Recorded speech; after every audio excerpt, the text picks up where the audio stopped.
आपसे मैं एक क्वेश्चन करना चाहूँगी कि ये जो आजकल के पेरेंट हैं, ये वही पेरेंट हैं जो पहले से लताड़े जा चुके हैं अपने पेरेंट के द्वारा, फिर वो अपने बच्चों के साथ वो चीज़ क्यों नहीं करते और बाद में पछताते हैं कि हमारा बच्चा पहले जैसा नहीं रहा। जो हम थे उनको बार बार ताने देता है कि हम हमारे ज़माने में ये करते थे।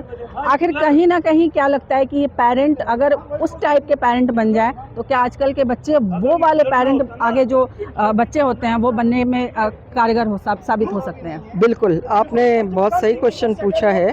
देखिए, इसमें जो समझिए हम लोग जैसे थे कि हम लोगों को स्कूल में अगर जरा भी गड़बड़ी करी, या हम बताते हैं, हम खुद भी मतलब हम लोग 6-7 क्लास में थे तो शौक था गुट्टे खेलने का। हाँ। खूब गुट्टे खेलते थे दबा करके, फ्री है पीरियड, टीचर नहीं आई है, गुट्टे खेलो। हाँ। उतने में पता चलता था मैथ के सर आ गए है, और वो देखते थे अच्छा अब हम लोग हाथ पीछे करके खड़े हो गए तो वो कहते थे कि दिखाओ, हाथ आगे करो, हाथ आगे करो। हम लोग यूँ आगे करते थे, अच्छा हाथ गंदे तो अब कॉपी किताबें कैसे निकलेंगी, तो पहले लाइन लगा के ले जाते थे। हाँ। वो वहाँ पे लेबोरेटरी में, तो वहाँ लेबोरेटरी में पहले साबुन से हाथ वाथ धुलते थे, डिटॉल से क्लीन होता था, फिर हम लोग वहाँ से हाथ पोंछ कर टॉवल में तब आते थे।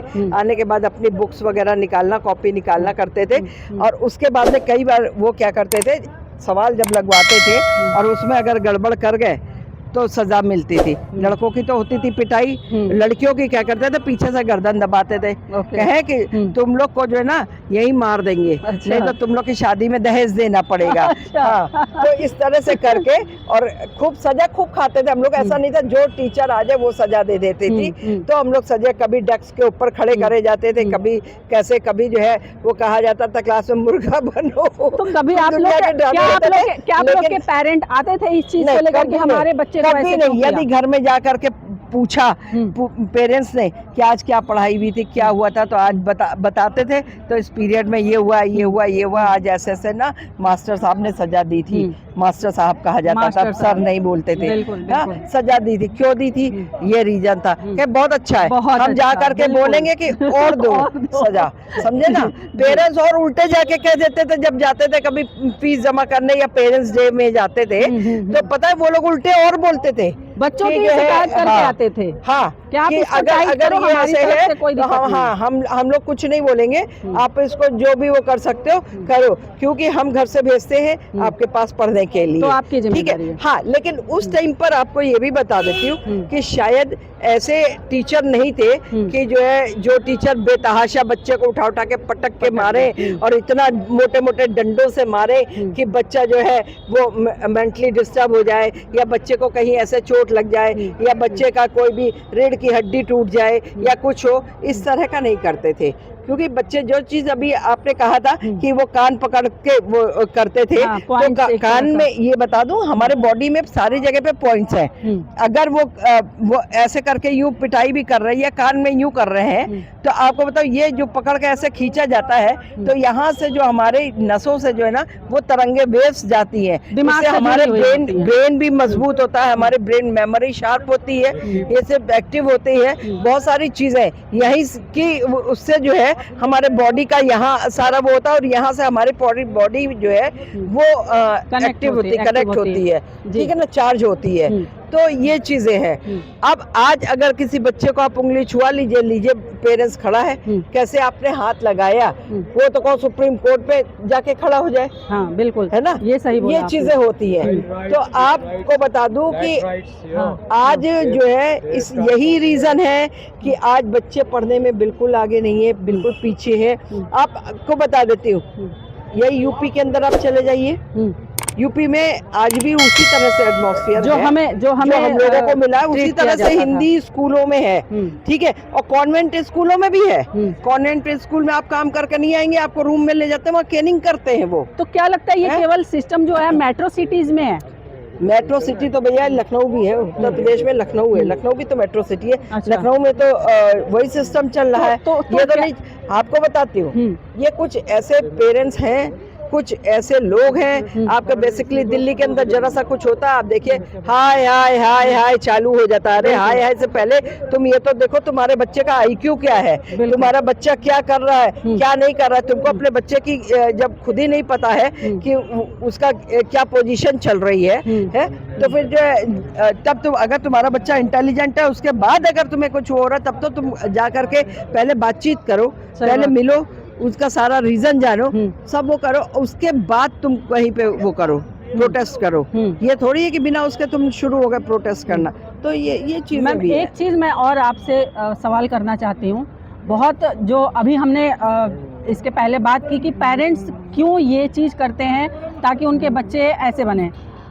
एक चीज़ कई बार देखी गई है जैसा कि इसका जिक्र भी आपने अभी पिछली बातों में किया था कि जो कुछ टीचर होते हैं बहुत फ्रस्ट्रेशन निकालते हैं और उन बच्चों पे जो मेंटली शायद वो कमज़ोर होते हैं फिजिकली और पढ़ नहीं पाते तो उनके ऊपर इतना ज़्यादा मार पिटाई करते हैं, यहाँ तक ये देखा गया है कि उनकी डेथ तक हो जाती है। तो क्या ये रीज़न है एक टीचर के कारण ये सारे पेरेंट्स जो हैं ये डरे हुए हैं कि कहीं ये घटना हमारे बच्चों के साथ ना हो जाए? अब देखिए हम आपको बताते हैं, इसमें भी है, इसमें मैं कुछ हद तक टीचर को, कुछ हद तक उस सिस्टम को भी गलत बोलूंगी कि जिस सिस्टम में किसी ने मान लीजिए इंटर पास करके BTC करा, किसी ने मान लीजिए कि ग्रेजुएशन करने के बाद में B.Ed करा, ठीक है। अब वो कौन किस घर से आ रहा क्या है क्या नहीं है ये, या कुछ लोगों के अंदर क्या होता है, आप टीचिंग में तो आप चली गई, ज्वाइन कर लिया आपने, टीचिंग आपको करना नहीं था, वो आपकी कहीं से मजबूरी है कि आपको 4 पैसे मिलने का। अब आप वहाँ तो जाकर के स्वेटर बिन रही हैं, गप्पे मार रही हैं, आपको जो मोबाइल पे लगी हैं। अरे आप बच्चों को देखो तो आप ये तो देखो क्राइटेरिया आपके पास शुरू में जून जुलाई में जब बच्चा आता है तो जुलाई से आपके पास में जो है अगस्त तक पढ़ाई नहीं होती है। हम आपको क्लियर बता दें, तब तक में बच्चे को उठना बैठना सिखाया जाता है, बच्चे के हर चीज बेसिक वो सिखाया जाता है, ठीक है। आप ये तो उस टाइम देखिए कि आप जो बच्चे आपके पास आए हैं, मान लीजिए एक क्लास में 30 से 35 बच्चे होते हैं, ठीक है ना, मैक्सिमम 50 नहीं होते, 50 होंगे तो 2 टीचर होगी और 30 to 35 प्राइवेट स्कूल में 50 बच्चे भी होते हैं। सुनिए मैं प्राइवेट का बता रही हूँ आपको, गवर्नमेंट का ये ऑर्डर है, चाहे वो प्राइवेट सेक्टर हो और चाहे गवर्नमेंट सेक्टर हो, आप एक क्लास में 30 से 35 बच्चे से 36वां बच्चा नहीं होगा। अगर 36वां बच्चा है तो आपको दूसरा सेक्शन खोलना पड़ेगा।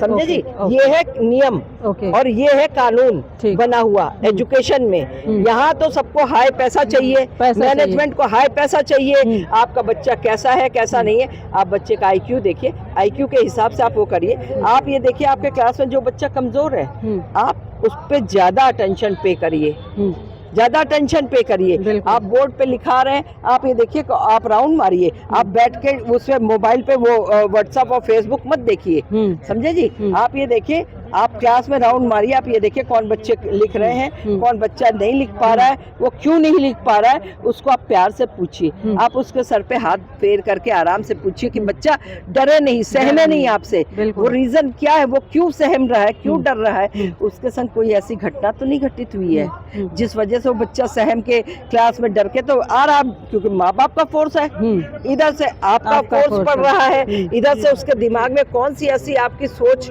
आप लोगों के प्रति है जो वो बच्चा सहम के डरा हुआ सा बैठा है। आप उससे डर निकालिए। और पहली बात, दूसरा फिर आप उसको समझाइए, प्यार से 1 बार समझाइए, 2 बार समझाइए, 3 बार समझाइए, 4 बार। आप बैठाई किस लिए गई हैं? सही बात।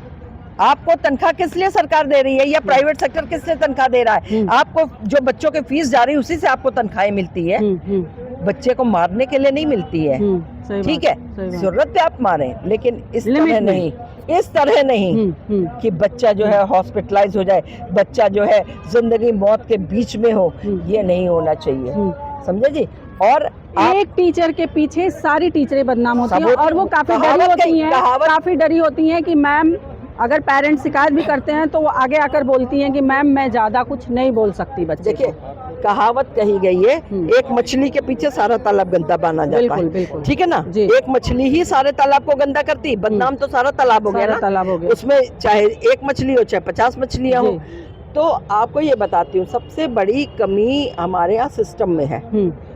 जिस दिन से सिस्टम मैनेजमेंट सही रहेगा ना, प्रिंसिपल खुद में स्ट्रिक्ट रहेगी ना, तो आपको बता दूं, वो दिन दूर नहीं है कि टीचरें जो है ढंग से पढ़ाएंगी नहीं बच्चों को।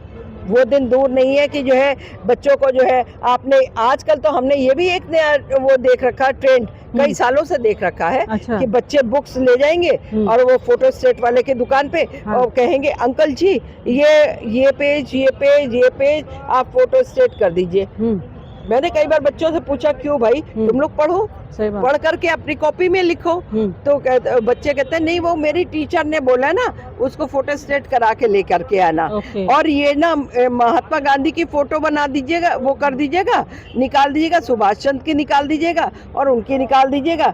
ये क्यों भाई, वो चिपकानी है। मैंने कहा तुम अपने हाथ से बना के चिपका लगाओ। तो नहीं, वो तो मुझको उन्होंने बोला नहीं, कटिंग करके और वो लगा देना, उसमें चिपका देना। अरे अब बच्चे को आप बोलो हाथ से बनाओ, अच्छा बनाए या बुरा बनाएगा, 4 बार बनाएगा, 5वीं बार वो सही बना ले जाएगा। तो कम से कम बच्चे की ड्राइंग भी अच्छी होगी। आप बच्चे को बोलो अपने हाथ से लिखो, फोटो स्टेट करा के ला करके वो कॉपी तैयार करके, और जो है आजकल वो क्या बोलते हैं, क्या ये तैयार करते हैं ये लोग, ये चीजें नहीं होनी चाहिए। मैम एक चीज इसमें मैं बात को काटना चाहूंगी, सॉरी है इसके लिए। हाँ। पहले का जो हमारा सिस्टम था, आपने और मैंने जैसा कि पढ़ा हुआ है, हाँ। हमारे ऊपर इतना प्रेशर नहीं होता था। नहीं, आजकल के बच्चों पे काफी ज्यादा प्रेशर होता है कि तुम्हें ये भी करना है, ये भी करना है, ये भी करना है। तो यहाँ पे बच्चे कहीं ना कहीं मेंटली दबाव में आ जाते हैं। देखिए, पहले हम लोगों के समय पे कितने सब्जेक्ट होते थे, हिंदी, इंग्लिश, मैथ, वही चीज मैं बोलना चाह रही थी। और उसके बाद में साइंस के बाद ड्राइंग, या ड्राइंग में जो है ड्राइंग है, म्यूजिक है ना, ये होता था। अच्छा, और उसके बाद में एक सब्जेक्ट था, जब हम लोग क्लास 8th में 9th में आ गए थे, ऐसे था, तो होम साइंस था। होम साइंस लो या मैथ लो, दो में से कोई एक चीज है। तब उसमें 9th और 10th में जो है 5 सब्जेक्ट थे।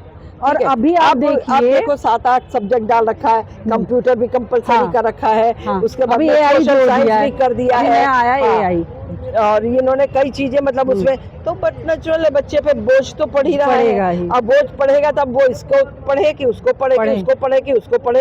ऐसा नहीं था, हम लोग के भी यूपी बोर्ड में कई बार ऐसा होता था, एक दिन में 2 पेपर भी होते थे। एक मॉर्निंग में हुआ, दूसरा पता चला इवनिंग में 3 बजे से हो रहा है ना। तो हम लोग पढ़ाई करते थे, लेकिन और हम लोग उस टाइम पे पता है पूरी बुक पढ़ना पड़ती थी। बिल्कुल, पूरी बुक तैयार करते थे। हाँ, कि इसमें कितने मतलब ये नहीं है कि 5 क्वेश्चन तैयार करने, तो 5 क्वेश्चन ही तैयार कर लो भैया। पता चला जी वो 5 नहीं आए, तो आप तो यूं करके बैठे हुए हैं। अरे जब पूरी आप बुक पढ़ेंगे, है, हम रट्टे नहीं मारते थे, पढ़ते थे, समझते थे, पढ़ते थे जी। और अगर जब पूरी बुक हम पढ़े होंगे तो वो क्वेश्चन कहीं से भी आ जाएंगे, तो मुझे 5 क्वेश्चन करने में आसानी रहती थी। ठीक है जी। पहले 7 या 10 क्वेश्चन का वो देते थे, तो 10 क्वेश्चन में जो है आप 5 क्वेश्चन जो आपके अपने समझ में आ रहे हैं, आप अपना उसको कर लो। तो ये नहीं था कि क्वेश्चन ये भी नहीं था कि शॉर्टकट हो तो यस और नो का टिक मार्क कर दो। लेंथी होते थे और उन लेंथी क्वेश्चंस को लिखने में एक क्वेश्चन में जो 4-4, 5-5 कॉपी भरती थी हम लोगों की। ये होता था। लेकिन आज बता दूं, आज इतना कॉन्फिडेंस है हमें अपनी उस पढ़ाई पर, उस एजुकेशन पे। हम अपने उन गुरुओं को आपके चैनल के माध्यम से भी धन्यवाद अदा करती हूँ, जिस गुरु ने हम लोगों की ये नींव डाली है। और आज कहीं भी खड़े हो जाओ, मुझे कहीं पे कोई कंपटीशन बीट करने में भी कमी नहीं होती है, हम आराम से बीट करते हैं जी। कहीं ना कहीं आप कह सकते हैं कि जो हमारे पहले की एजुकेशन है मुझे काफी स्ट्रॉन्ग थी, कम ही पढ़े, लेकिन आज कहीं ना कहीं सेटल हैं, वेल सेटल हैं। लेकिन आजकल के जो बच्चे बीटेक भी कर रहे हैं, वो एक तरह से बेरोजगार बैठे हुए हैं। इंटर पास किया, बीटेक करने के लिए चले गए जी। आज जो है पहले हम पोस्ट ग्रेजुएट है 2 सब्जेक्ट से, हिंदी लिटरेचर और सोशियोलॉजी से, उसके बाद नेचुरोपैथ से डॉक्टरी पढ़ी। तो ये ऐसा कुछ नहीं है। आपको बताते हो, इसके लिए वही कहते हैं ना कि ब्रेन की आवश्यकता होती है। जब आपका शुरू से जो है नींव अच्छी डाली आपके टीचर ने, आपके घर में आपके पेरेंट्स सबसे बड़े टीचर होते हैं, सबसे बड़ा गुरु, पहला गुरु माँ बाप ही होता है ना। जब वहाँ से नींव हमारी अच्छी गई, फिर हमारे स्कूल में जहाँ एडमिशन हुआ वहाँ की नींव अच्छी हमारी जाती रही, तो आज की तारीख तारीख में आपको बताते तो वो तो न्यू मजबूत हो गई ना एकदम, हम्म। ठोस बिल्कुल पत्थर हो गया। Strong हो उस गया। पिलर पे आप कितनी भी ऊंची बिल्डिंग खड़ी करते रहो, जी। समझे जी, वो तो वो गिरने वाली नहीं है। जी ये है। मैम, चलिए बहुत शुक्रिया। अब इस बात को, इस टॉपिक को हम यहीं ख़त्म करते हैं। काफ़ी अच्छी जानकारी दी और एक तरह से बताया कि जो पहले का एजुकेशन है और अभी का एजुकेशन है, क्या अंतर है। दोस्तों, आगे ज़्यादा मैं इस वीडियो को लंबा खींचना नहीं चाहूँगी और लास्ट में यही बोलूँगी कि हमारे चैनल को, वीडियो को लाइक, सब्सक्राइब और कमेंट ज़रूर करें। शुक्रिया। नाम से आपका